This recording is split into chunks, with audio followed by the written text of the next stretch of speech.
Hello, my name is Peter Zablocki, and I'm a historian, author, and college professor. I'm thrilled to invite you to check out Evergreen Network's History Shorts podcast. Every Tuesday and Thursday, join me on a journey through time, exploring the little-known and hidden gems of history. In each bite-sized episode, I'll dive into my original research to bring you intriguing historical curiosities you've probably never heard of, uncovering the fascinating stories that have shaped our world, from forgotten figures to overlooked events. And the best part? I've condensed all this historical goodness into manageable chunks, perfect for your on-the-go lifestyle. Whether you're commuting to work or squeezing in a quick break, History Shorts fits into the little time you probably think you don't have. Subscribe now and never miss an episode of the History Shorts podcast, available wherever you get your podcasts. This is Peter. And this is Tom. And you're listening to History Teachers Talking Podcast, part of the Evergreen Podcast Network.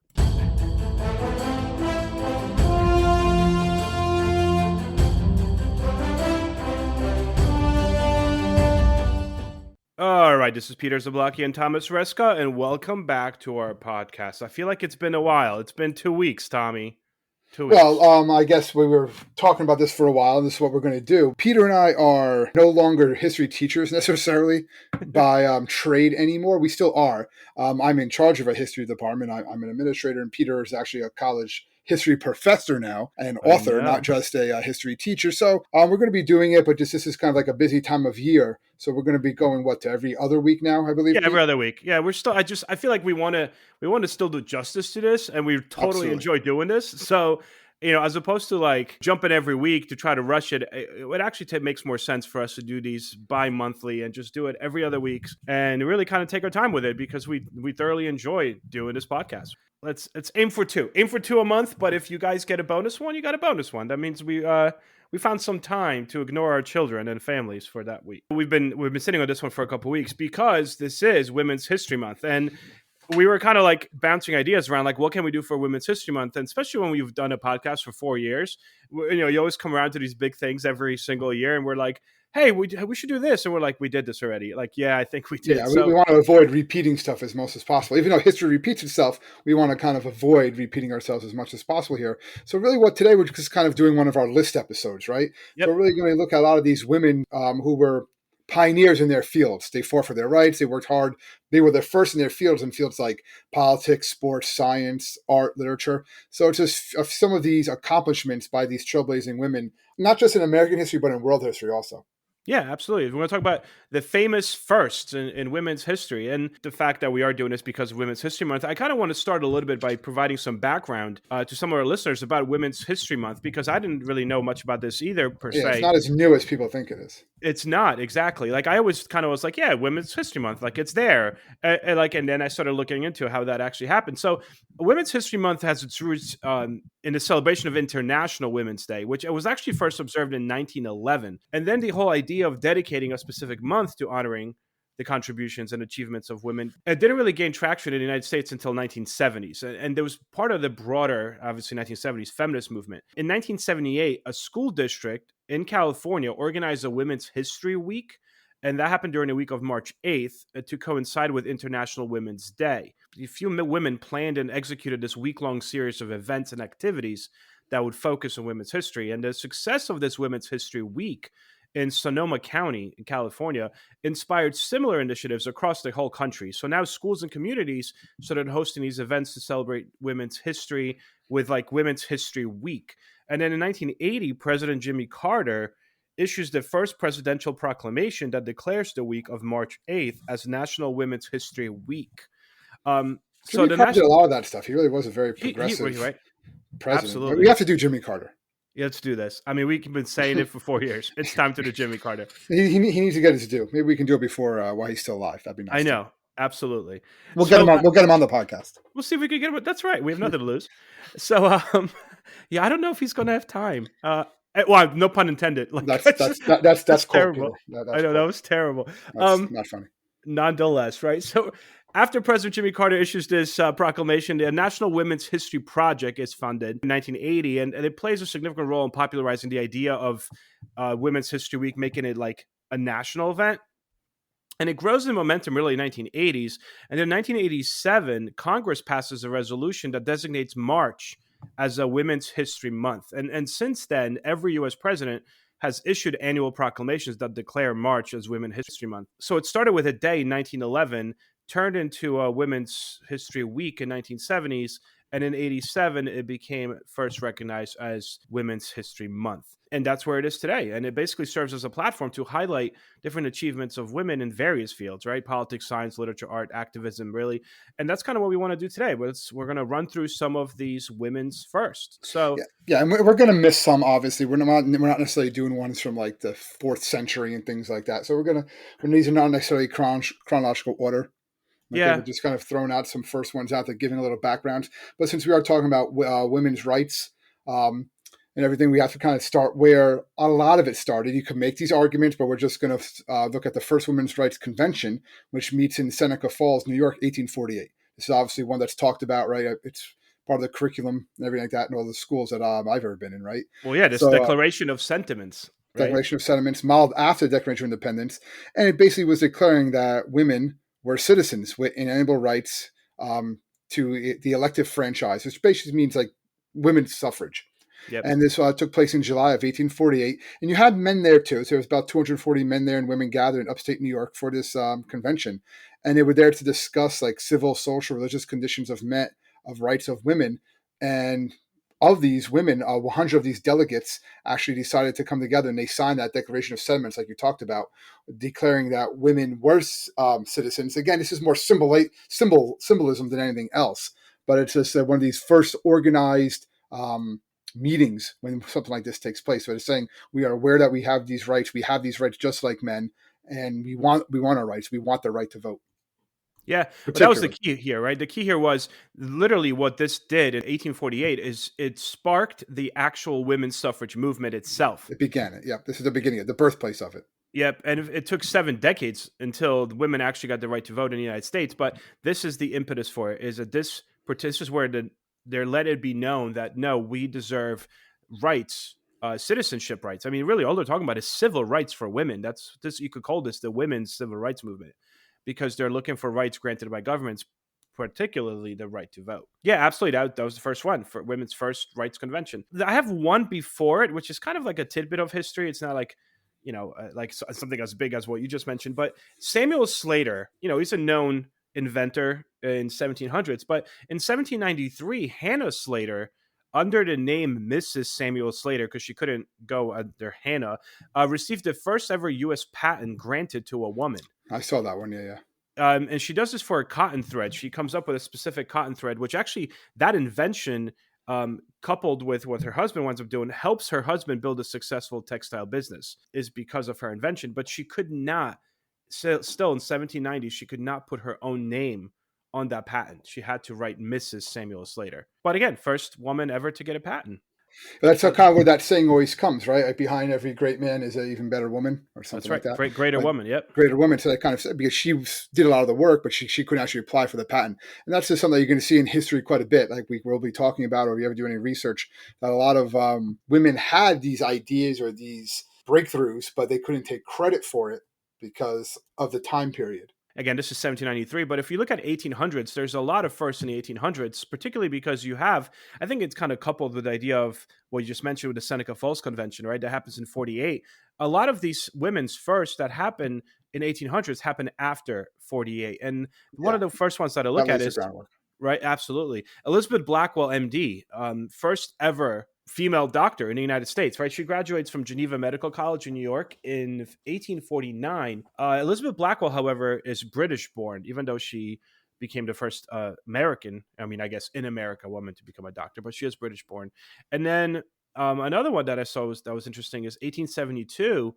Even though women are not able to vote in the United States, Victoria Woodhull becomes the first woman to run for president in the United States.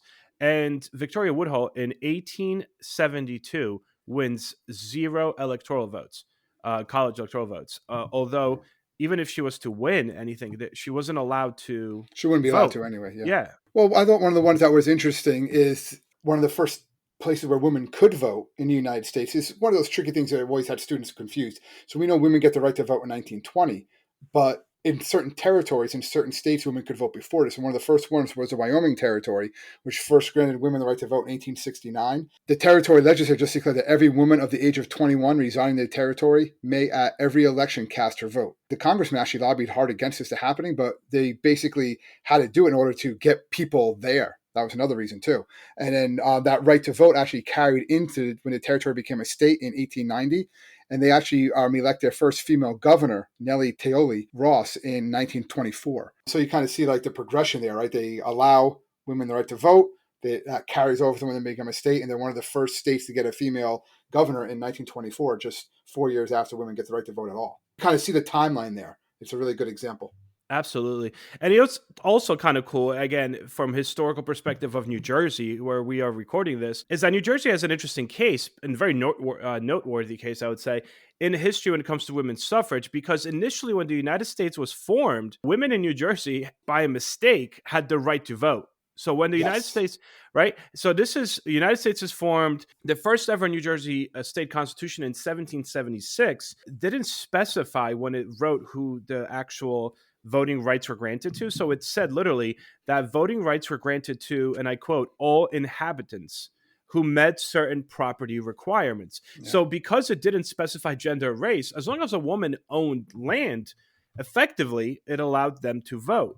So all they had to do was meet the property requirements. So a lot of people are like, whoa, wait a second. Like, we didn't mean to do this. So in 1807, the first state in the United States history to give women the rights to vote, also becomes the first one to then take it away. In 1807, a state legislature passes a law that explicitly limits suffrage to only white male citizens. They had to realize that they had to fix their bylaws, basically. Exactly. And it wasn't until the passage of the 19th Amendment in 1920 that women in New Jersey gained the right to vote, even though, as you mentioned, there are states before 1920 that are already granting women the right to vote, before the 19th Amendment. And New Jersey just like, no, we're going to wait till 19th Amendment. Interesting tidbit. Absolutely. So we have some other big events in women's rights history. I thought one of them was this famous women's rights activist Alice Paul. You're going to hear about her a lot if you ever research anything when it comes to women's rights and women's history. And she actually proposes for the first time an equal rights amendment in 1923, just 3 years after women are granted suffrage. And the equal rights amendment is one of those things, again, something we talked about, kind of doing like amendments that never passed. Yeah. Right. So she tried to get Congress to approve the equal rights amendment in 1972, they actually succeeded in Congress passing the amendment. It's a whole bigger, much story. That's a separate podcast. There's not enough states did not ratify it. But under the clause of the Equal Rights Amendment, basically says equality of the rights under the law shall not be denied or abridged by the United States or any state on account of sex. It would guarantee, let's say, equal wages, right? All those things. There was a lot of anti-ERA campaigns that came out in the 70s, basically. Yeah. Well, you had the conservative backlash against feminism. You had a conservative backlash of saying that women are going to leave. They're going to become masculine. They're not going to raise their children. But then they were saying that then the door would swing both ways. And then, let's say, men would get maternity leave. Women would have to be eligible for the draft, things like that, which doesn't guarantee anything that would necessarily happen. But the amendment was never passed. Actually, the ratification deadline expired in June of 1982. The last state to ratify it was Indiana in 1977. So, it took a while for it to actually even get to that point. But it's an interesting story, but it first gets proposed in 1923. So it took a long time even for Congress to finally hear it, 50 years for Congress even to finally hear it. So you see, this is a long battle, right? And there's constant changes and updates as we're going through. Yeah, and I mean, basically, because of the rejection, gender equality, with the notable exception of the right to vote, is not protected by the U.S. Constitution. But gender is a protected class. Oh, okay. So this is still a controversial topic today, but Margaret Sanger opens the first ever birth control clinic in the United States in 1916. She was not just a nurse, she was a women's rights activist, Margaret Sanger. And once she opened this birth control clinic in Brooklyn, basically contraceptives were banned, right? Dissemination of information about them was banned. You couldn't speak about them. And so Sanger's clinic, this idea of birth control, just even talking about contraceptives and giving away contraceptives, was considered illegal. This was considered illegal. Because what it's basically saying is that people are having sex outside of marriage. Exactly. And it's just against whatever you want to say, the Lord, or whatever the belief or culture.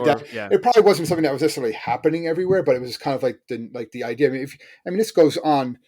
I'm going to get off on a tangent here, but even like the 1950s and 60s, when you watch those old sitcoms, like I Love Lucy, they slept in separate beds. Like the Of course. Flintstones slept in separate beds because they couldn't even that a husband and wife were in the same bed together having relations. It couldn't be advertised, basically. Yep, 100%.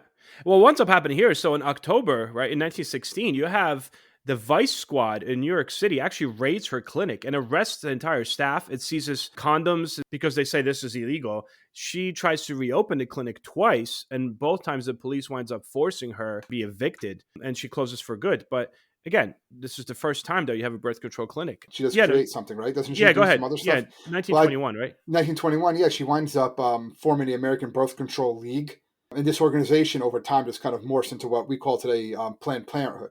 Yep. So she's laying the seeds, the groundwork, the things that will become. And it's not just like, oh, we open this up and everything's fixed. It takes time. Like it's just a really good example too of like this keeping your eyes on the prize, or continuously pushing for what you believe is right.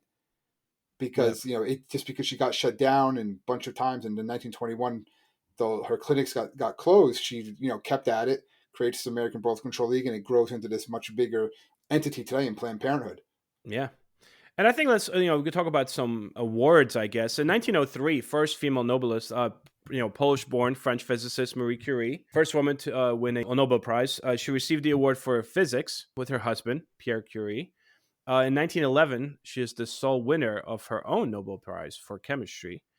So again, first female Nobelist. And then at the same time, you have Edith Wharton becomes the first woman to win the Pulitzer in 1921 for her novel, The Age of Innocence in 1921. So a lot of stuff is going on in the 20s. Yeah, I noticed that too. Well, I think about it. 1920 is when the women get the right to vote. I think a lot of it too. If you look, I think a lot of it's being recorded. You know what I mean? Like they're allowed to actually win these things now that they have the right to vote. I think that's part of it too.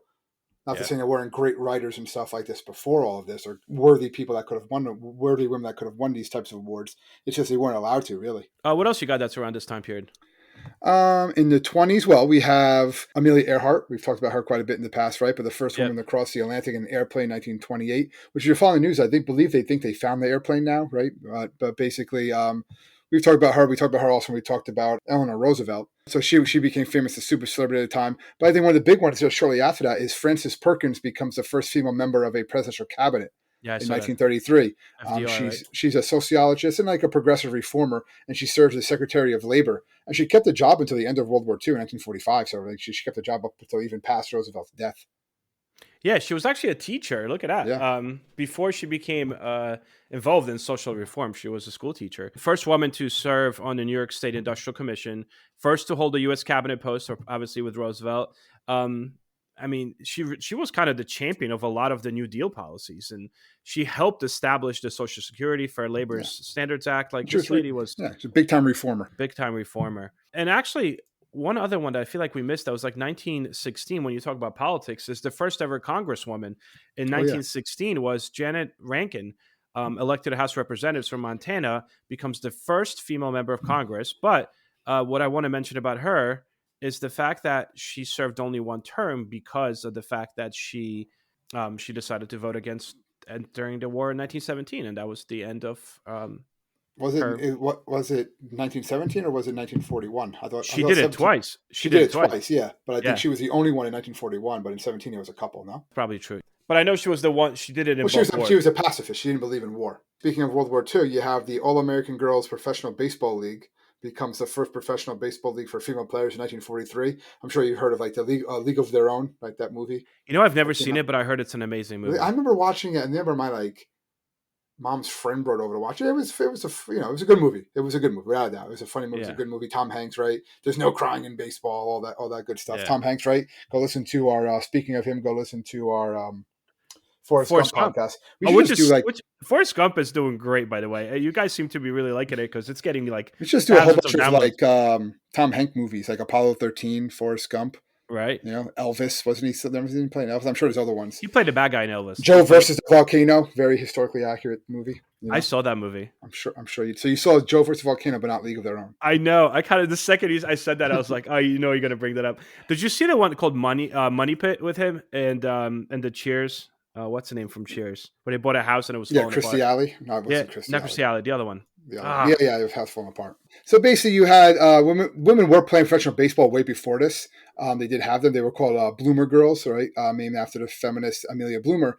And they traveled the country, challenged men's teams, and sometimes they would win.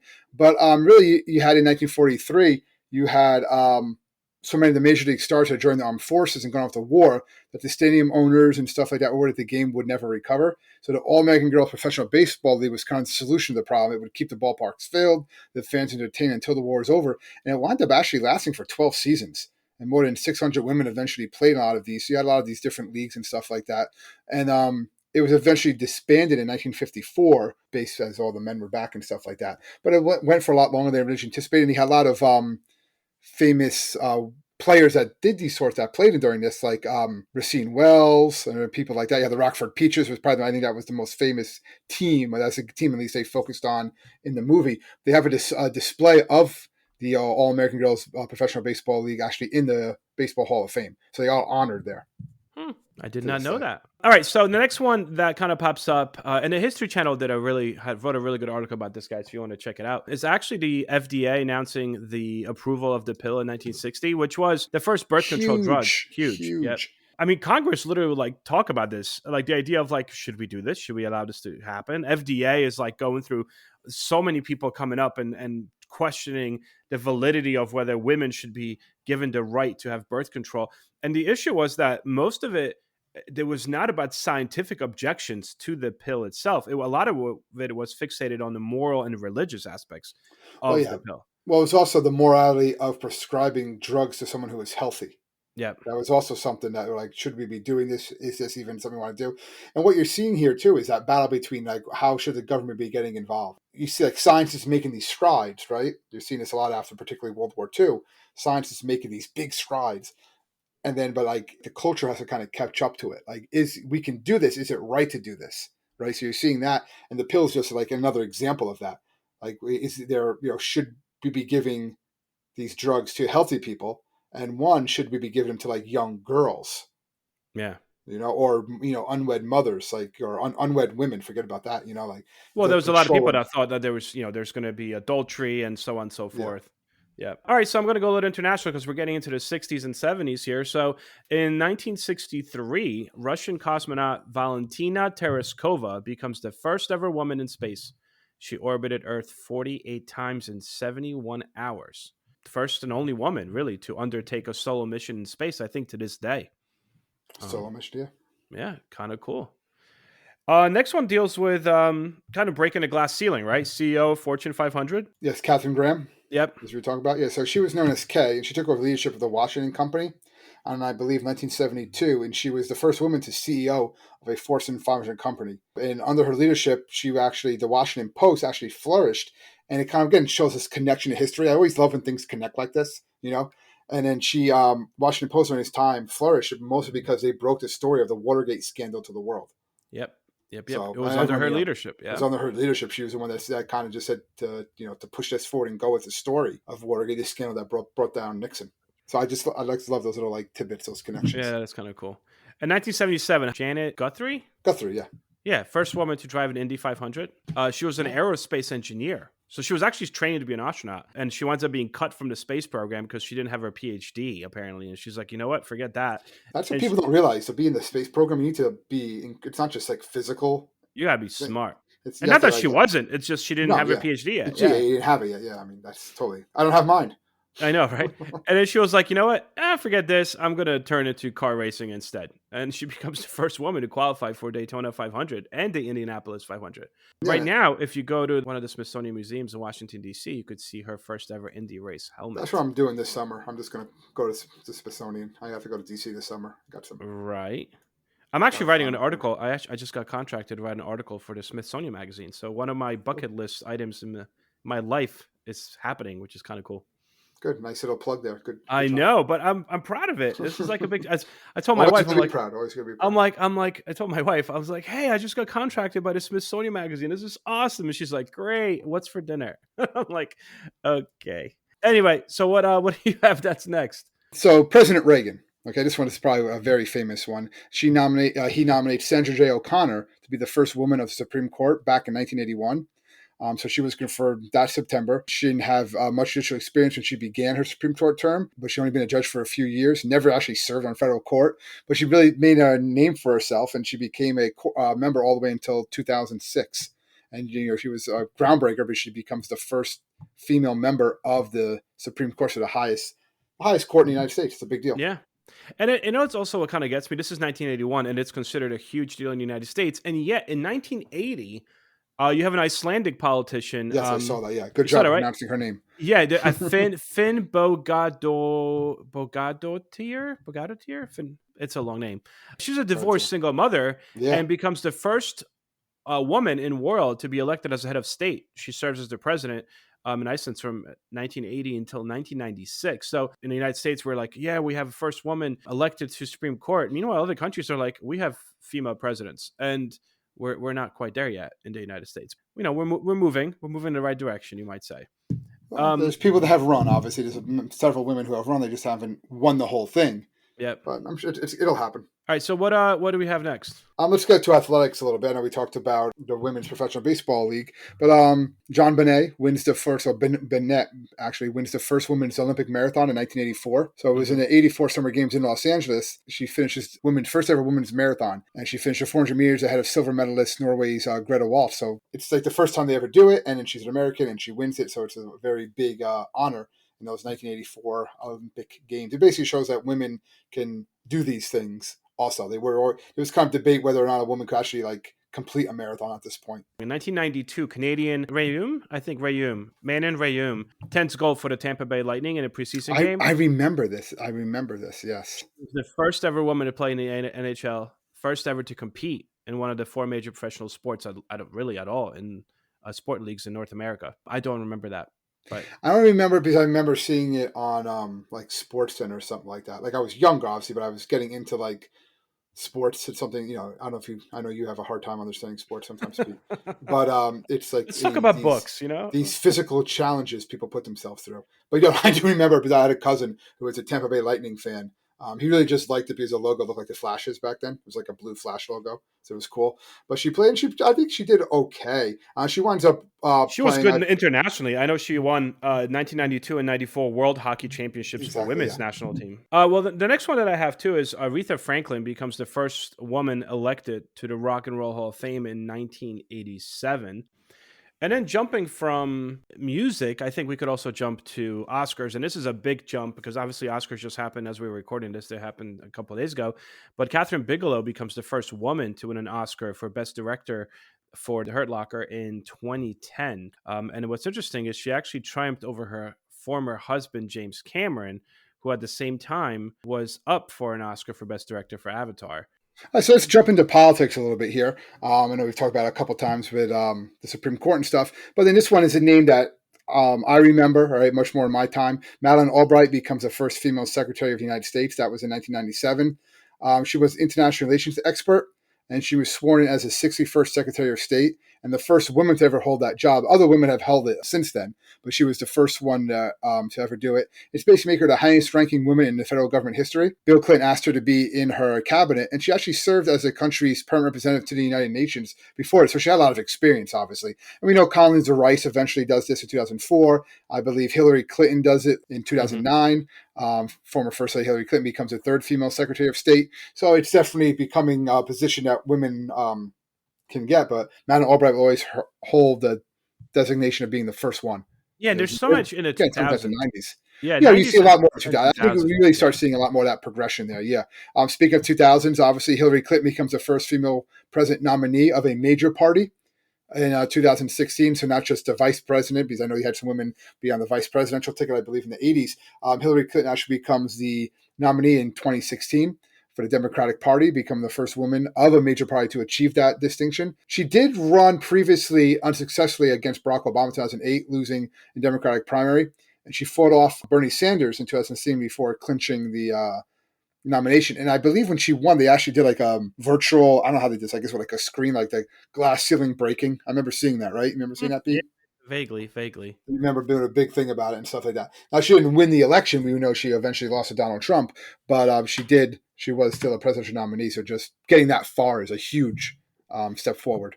Yeah, and I feel like when you start looking at someone more current ones, when you get into 2000 and up, a lot of it, these women's first actually deal with politics. I mean, Nancy Pelosi, a Democrat from California, right, is elected Speaker of the U.S. House of Representatives in 2007. She's the first woman to hold that post. A lot of people forget that. And then basically she serves into 2011. Then in 2019, she becomes the first person, not just woman, first person in more than 60 years to serve non-consecutive terms as the Speaker of the House. Kamala Harris, right? First female. Well, she's the first female and first female African-American vice president, obviously, sworn in along with President Biden. So, she's literally, what do they call that, a heartbeat away from the presidency. Yep. Well, look at Oprah Winfrey. Oprah Winfrey is actually the first woman to own and produce her own talk show. It seems like there's a lot of talk shows that are ran by women and produced by women, but she was the pioneer. She was the first one. Just changing the way things, how talk shows are, Oprah, everyone knows who Oprah was.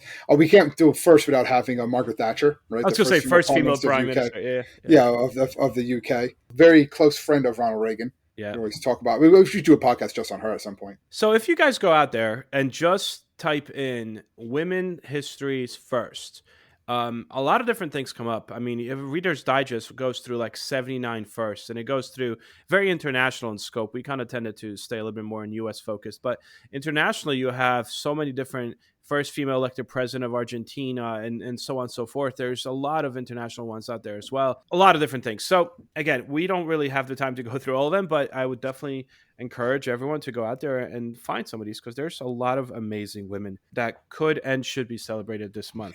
What I saw is a lot of them would talk about it, like, how does it feel to be the first? And a lot of them said the same sentiment, which makes a lot of sense, saying that, it's important to be the first, but it's more important not to be the last. And I think that's a very important, it's a big point to make there, is that the doors were opened for future generations, the next generation to achieve. And none of that would have happened if it wasn't for what was done, the predecessors going back to Seneca Falls and even prior to that.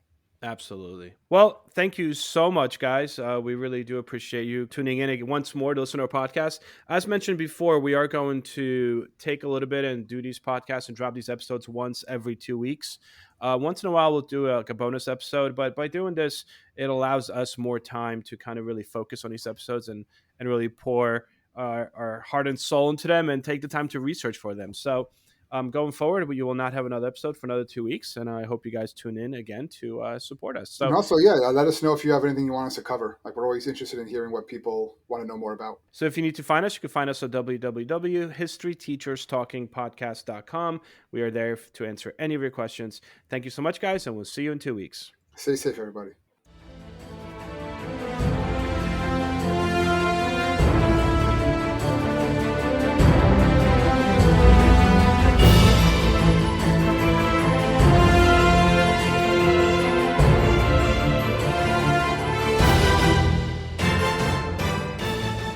I hope everyone enjoyed our podcast, and if you would like to email us, you can do so at historyteacherspodcast@gmail.com.